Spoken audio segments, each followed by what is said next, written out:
Assalamualaikum warahmatullahi wabarakatuh.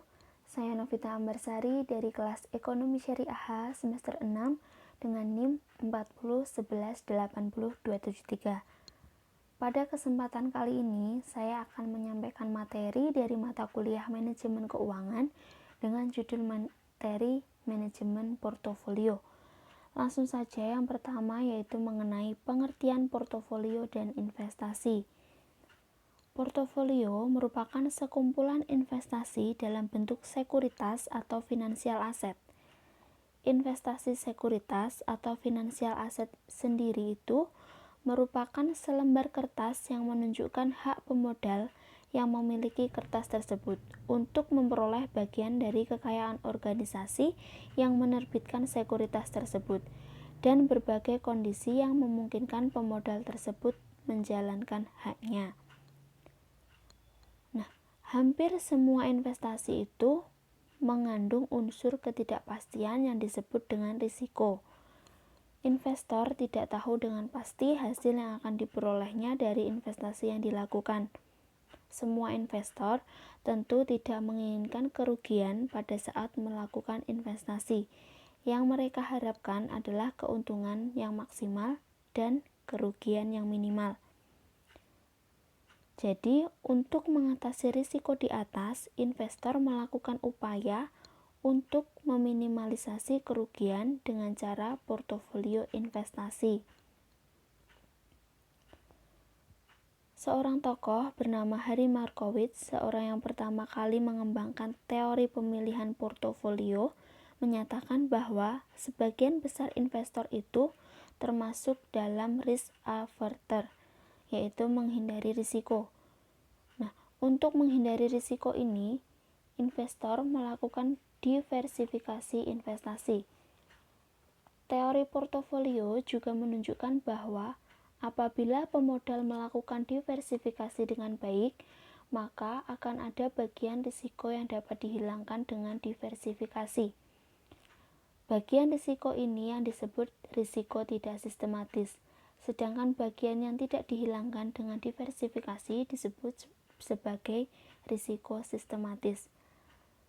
Ada dua cara investor untuk mencapai portofolio yang efisien, yaitu yang pertama, bersedia menerima risiko minimum akan mendapatkan penghasilan tertentu, dan yang kedua, bersedia menerima risiko tertentu akan mendapatkan penghasilan maksimum.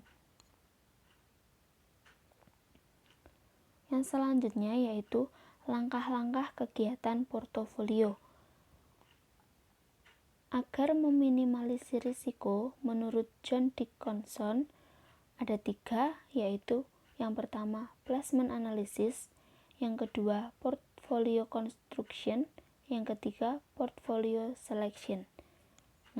Agar meminimalisir risiko, sedangkan menurut Robert Ang, ada 5, yaitu yang pertama, melalui analisis yang cermat, dipilih instrumen investasi yang diinginkan.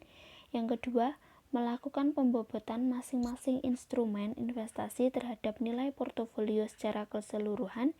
Yang ketiga, melakukan horizon investasi.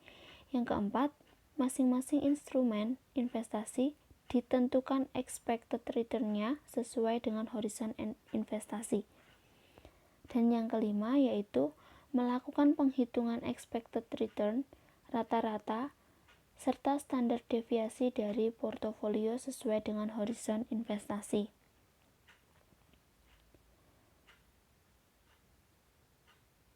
Yang selanjutnya yaitu tentang risiko investasi.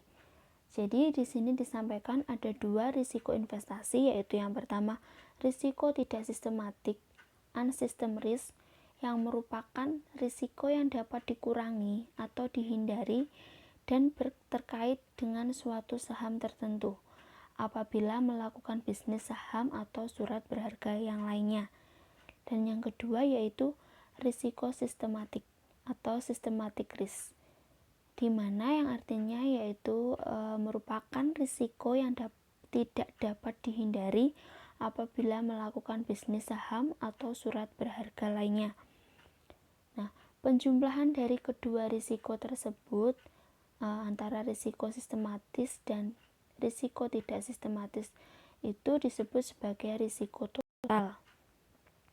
Dan risiko ini berhubungan dengan pasar, bersifat umum, terkait secara langsung, dan berlaku bagi semua saham dalam pasar modal yang bersangkutan, karena terjadi bisnis saham.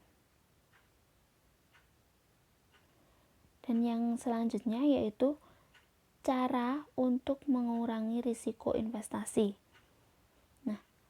Analisis tingkat korelasi antara instrumen investasi dalam suatu portofolio itu ada korelasi positif, korelasi negatif, dan tidak ada korelasi. Nah, korelasi positif itu sendiri merupakan suatu investasi yang dirasa memberikan risiko yang lebih besar, harus memberikan keuntungan yang lebih besar pula agar investor mau mengambilnya. Sedangkan korelasi negatif adalah suatu usulan investasi yang dirasa memberikan risiko yang lebih besar tetapi memberikan keuntungan yang lebih kecil. Nah, yang terakhir yaitu tidak ada korelasi, artinya adalah suatu usulan investasi yang tidak ada hubungan antara investasi yang memberikan risiko dengan yang memberikan keuntungan. Jadi, sehubungan dengan hal tersebut dianggap perlu mendefinisikan dari risiko tersebut. Risiko dalam teori portofolio itu didefinisikan sebagai deviasi standar atau penyimpangan tingkat keuntungan. Nah, semakin besar deviasi standar ini, semakin berisiko investasi tersebut. Meskipun kemudian penggunaan deviasi standar ini yang juga disebut risiko total hanya bisa diterapkan untuk portofolio-portofolio yang efisien.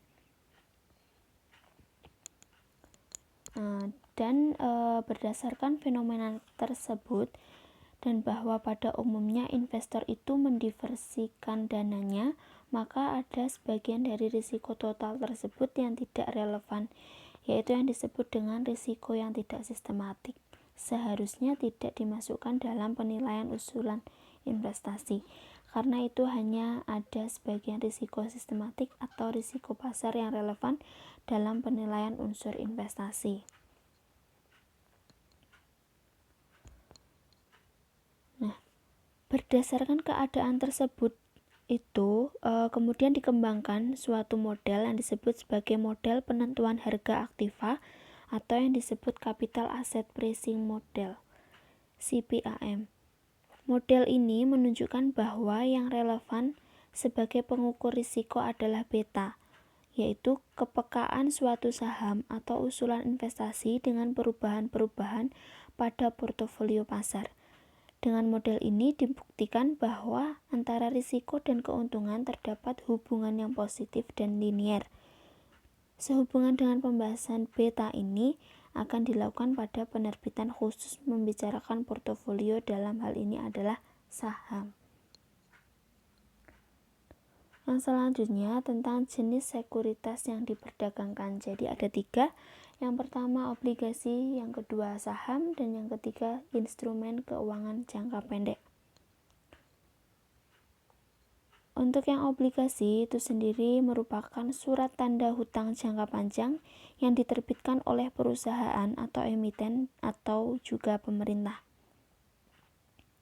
Oleh karena itu, emiten obligasi akan memberikan kompensasi bagi investor pemegang obligasi berupa kupon yang dibayarkan secara periodik terhadap investor. Nah, dengan demikian, obligasi bisa dikatakan sebagai salah satu instrumen pasar modal yang memberikan pendapatan tetap atau fixed income securities bagi pemegang obligasi tersebut. Dan yang kedua yaitu saham. Nah, saham sendiri merupakan surat tanda memiliki perusahaan yang mengeluarkan saham tersebut.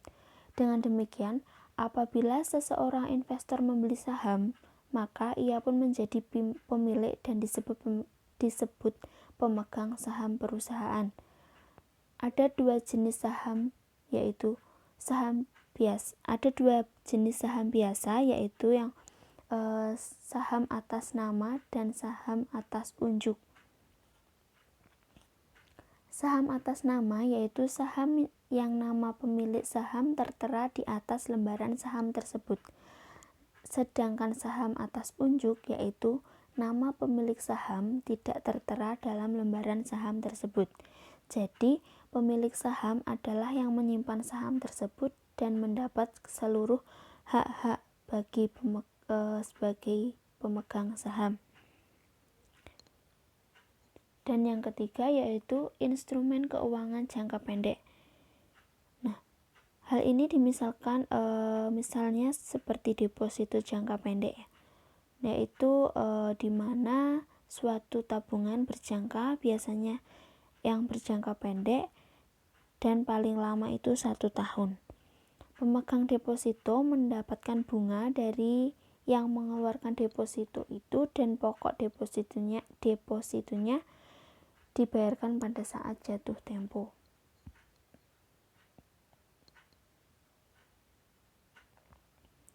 Yang selanjutnya yaitu pelaku transaksi di pasar modal, yaitu ada 4. Yang pertama pemodal, yang kedua pialang atau broker, yang ketiga pedagang efek, dan yang keempat securities company. Nah, pemodal sendiri merupakan mereka yang mempunyai modal melakukan pembelian dan penjualan sekuritas. Yang perlu dilakukan pemodal dalam menggunakan jasa pialang adalah memberikan spesifikasi order. Dalam order perdagangan saham, pemodal harus menjelaskan ada 5, yaitu yang pertama nama perusahaan, yang kedua apakah order tersebut untuk membeli atau menjual, yang ketiga besarnya order, yang keempat berapa lama order tersebut akan berlaku, dan yang kelima tipe order yang dipergunakan. Tipe order ini bisa dinyatakan dalam bentuk market order, yang berarti bahwa pialang diminta membeli atau menjual pada harga pasar. Pemodal bisa menentukan kepastian harga dalam menetapkan limit order. Dan yang kedua, pialang atau broker. Nah, pialang atau broker ini bertindak sebagai agen untuk seorang pemodal dan memperoleh imbalan dalam bentuk komisi. Perusahaan pialang beroperasi dengan maksud agar transaksi sekuritas itu bisa dilakukan sesederhana mungkin. Yang ketiga yaitu pedagang efek atau dealer. Nah, mereka ini di samping melakukan jual beli sekuritas atas permintaan pemodal, juga melakukan perdagangan sekuritas untuk dirinya sendiri. Dan yang keempat yaitu securities company. Jadi, perusahaan yang didirikan untuk melakukan kegiatan bisnis dalam perdagangan sekuritas. Securities company ini juga melaksanakan underwriter dan menyediakan jasa pengelola dana. Karena itu, perusahaan ini harus mempunyai tenaga ahli dan modal yang cukup untuk menjalankan bisnisnya. Mungkin cukup sekian yang dapat saya sampaikan. Apabila ada kesalahan, saya mohon maaf. Dan apabila ada pertanyaan, mari kita diskusikan bersama-sama. Terima kasih. Wassalamualaikum warahmatullahi wabarakatuh.